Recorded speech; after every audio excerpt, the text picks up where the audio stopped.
A partir de agora, em cadeia conosco, Jovem Pan Grande Porto Alegre 90,7. Um abraço ao colega jornalista Fernando Zanuso e vamos dar sequência à nossa série de entrevistas com os candidatos ao Senado Federal pelo Rio Grande do Sul. Essa sequência foi determinada por ordem alfabética. O principal enfoque das entrevistas são as propostas dos candidatos para as regiões metropolitanas da Serra Gaúcha e de Porto Alegre, além dos principais temas do Estado, como economia, infraestrutura e saúde. Vão ser entrevistados todos os candidatos com representatividade na Câmara Federal, conforme determina a legislação eleitoral. Hoje, nossa convidada é a comandante Nádia do Progressistas, lembrando que cada político terá 15 minutos e a partir do seu bom dia, comandante Nádia, cronômetro na tela, passamos a contar esses 15 minutos de bate-papo. Muito obrigado pela sua gentileza, sua atenção conosco aqui na Jovem Pan. Bom dia.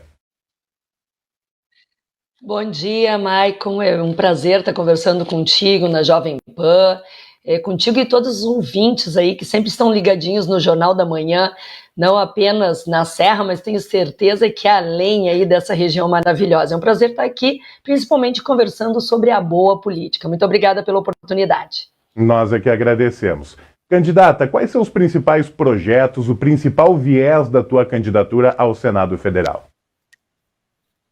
Bom, importante a gente falar primeiro quem é a comandante Nádia, né? Sou tenente-coronel da nossa Brigada Militar, atuei por 28 anos na Brigada e tive o prazer de ser a primeira mulher a comandar um batalhão de polícia militar aqui no nosso estado. Primeiramente no Vale do Taquari, no interior do estado, o 40 BPM, e depois repetiu o ineditismo na capital dos gaúchos, no 19º Batalhão, responsável por toda a zona leste aqui da capital. E mais do que isso, sou a criadora da Patrulha Maria da Penha, aquela ferramenta que tem como objetivo primordial a questão da proteção das mulheres, das crianças e adolescentes na questão da violência doméstica. Uma vez que a gente cuida da violência doméstica, a gente protege a família. Fui já secretária municipal de assistência social aqui em Porto Alegre, diretora estadual de justiça, cuidando a fase, aquela antiga FEBEM, não apenas em Porto Alegre, mas em todos os municípios em que ela está instalada. E dessa forma, né, venho com uma pauta muito importante, que é a segurança pública. Ninguém faz nada, né, ninguém vai levar seu filho na escola, ninguém vai para um posto de saúde, ninguém vai sair para trabalhar se não souber que está tranquilo, que a segurança está sendo bem cuidada e que a criminalidade está sendo reprimida. Me elegi pela segunda vez vereadora de Porto Alegre, sendo a quarta mais votada de 36 vereadores, e venho com essa pauta da segurança pública, muito casada com a questão do empreendedorismo, e a gente sabe que a Serra é pujante em empresas, em indústrias, nessa questão da geração de emprego, que gera renda e aquece a economia. E aí, Maicon, muitas vezes me perguntam, mas o que tem que ver empreendedorismo se tu é da segurança? Tudo a ver. Em uma região, em uma cidade, em um bairro, aonde se tenha emprego, aonde as pessoas tenham renda para sobreviver, aonde as pessoas podem levar comida para dentro de casa e a economia é aquecida, a criminalidade diminui. Mas, ao contrário, essa balança também funciona. Regiões de grande pobreza, bolsões de miséria, aonde o emprego é escasso, aonde as pessoas não têm renda, a criminalidade explode. Além disso, a comandante Nádia é muito a favor, batalha, luta pela questão da liberdade. Liberdade essa que nos 2 anos de pandemia foi cerceada por muitos governantes que, por erros, por equívocos, acabaram fechando tudo. E o fecha tudo que há 2 anos atrás diziam, depois a gente vê, estamos vendo agora, que é a questão da educação. Eu sou professora antes de ser brigadiana e sei que a educação é base de qualquer cidadania, é base de qualquer construção de projeto de nação. Por isso, a educação, para mim, também é uma pauta. A educação financeira nas salas de aula, a educação de escolas técnicas. Hoje o aluno sai do ensino médio sem saber o que fazer. Pior do que isso, Maicon, os nossos alunos do ensino médio estão saindo com uma defasagem enorme, de 92% em matemática e 63% em língua portuguesa. Isso não é um bom produto para o mercado de trabalho. Isso não nos dá uma projeção de futuro, de progresso realmente muito otimista. E nós precisamos estimular, sim, cada vez mais a educação. E a saúde, né, dentro do meu planejamento enquanto senadora, é uma saúde regionalizada, cuidando sempre, né, empreendedorismo necessita de infraestrutura. Vamos tentar debater nesse nosso período, ainda temos 10 minutos e meio de entrevista, todos esses temas qual a senhora abordou, mas eu começo pela segurança pública. Como que a senhora enxerga uma possível alteração da Constituição Federal para penas mais pesadas em casos de crimes hediondos e também em relação à maioridade penal? Qual a tua visão sobre esses pontos da segurança pública?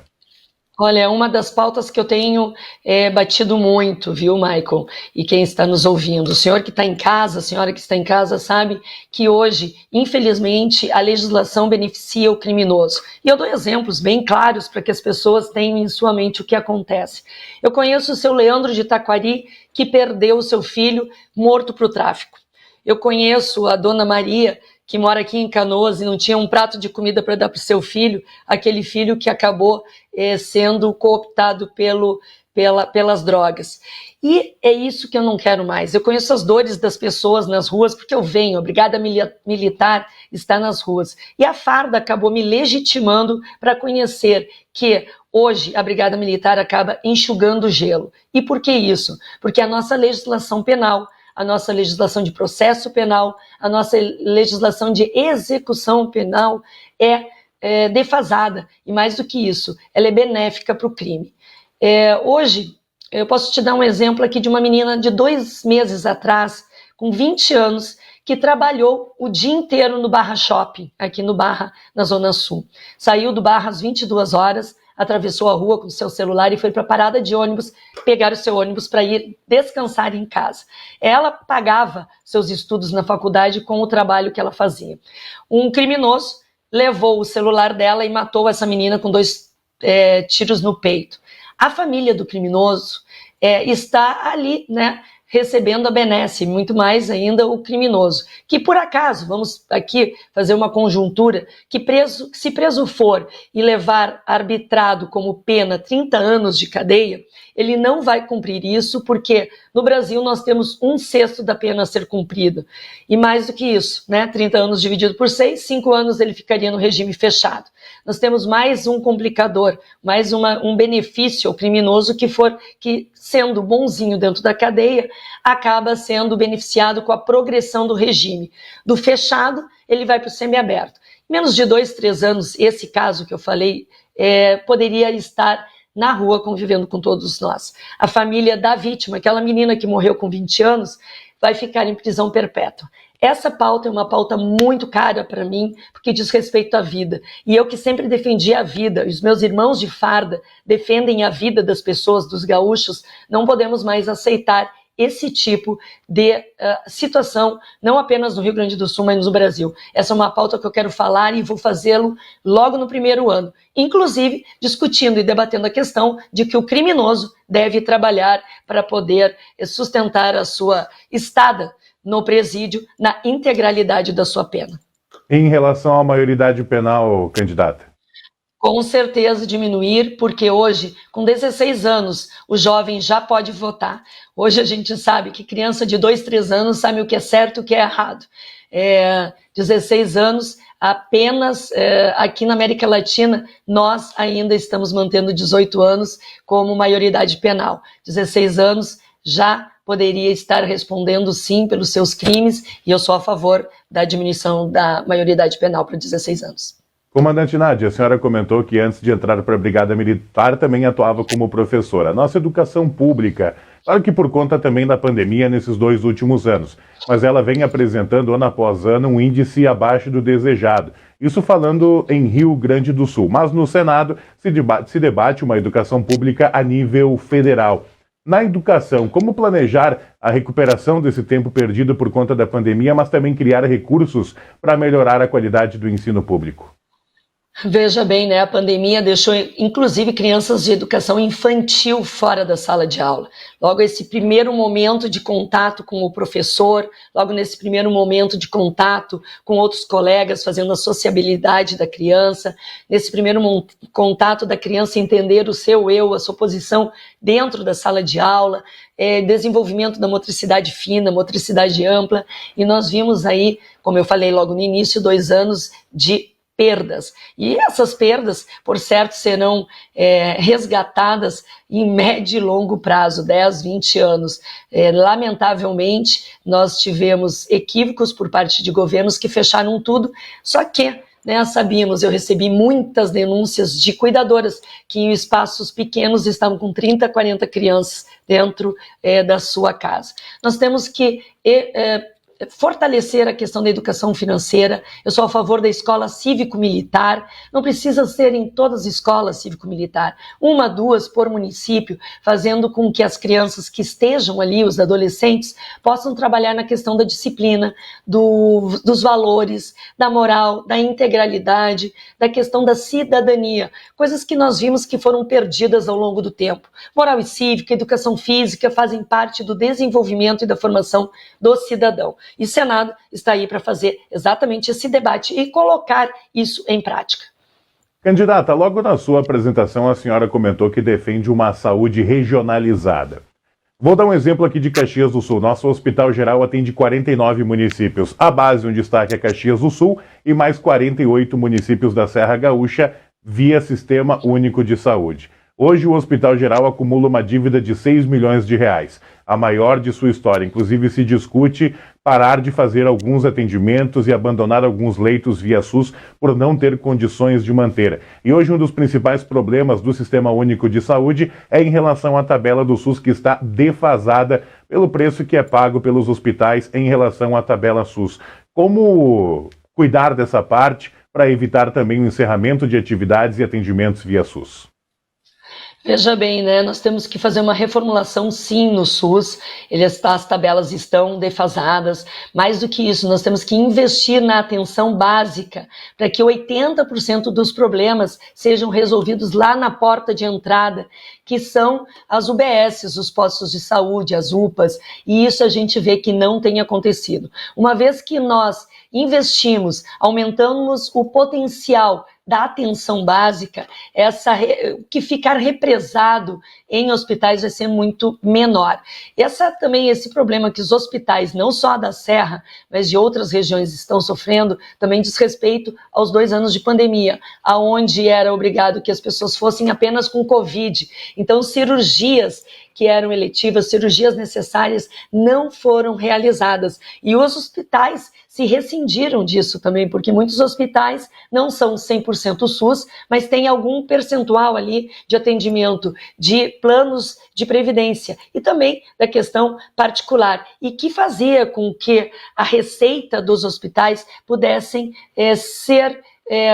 elas pudessem ser ativas. Então, usar a tecnologia é importante e, mais do que isso, fortalecer, como eu disse, os polos regionais, evitando a sobrecarga em algumas cidades que não têm condições mínimas. SUS ser revisto para ontem, a tabela principalmente. 2 minutos e 25 ainda de entrevista. Comandante Nádia, a senhora é uma crítica, ou pelo menos vem sendo ao STF. Como ter uma harmonia entre poderes, ou acha isso algo improvável hoje? Olha, eu acredito na Constituição do meu país, E não precisa nenhuma carta ser assinada para que a democracia, assim, paire no campo do Brasil e aqui do Rio Grande do Sul.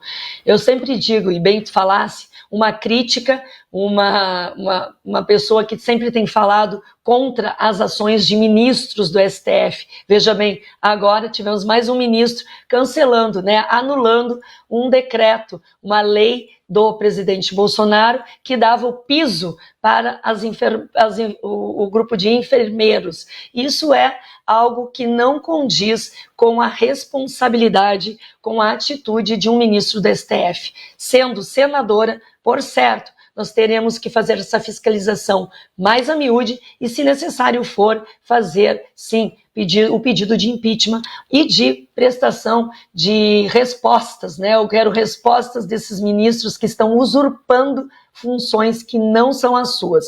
Acredito sim que os poderes devem ser harmônicos e independentes entre si, porém não é o que nós estamos vendo. Precisamos de um Senado forte. Para isso, eu venho como candidata a senadora com muita coragem, com muita vitalidade, com muita energia para que a coisa aconteça. Vou fazer as cobranças necessárias. Um dos principais papéis do senador é fiscalizar e fazer a correção daquilo que não está correto. E nós temos muitos ministros que estão precisando ser fiscalizados e correção neles.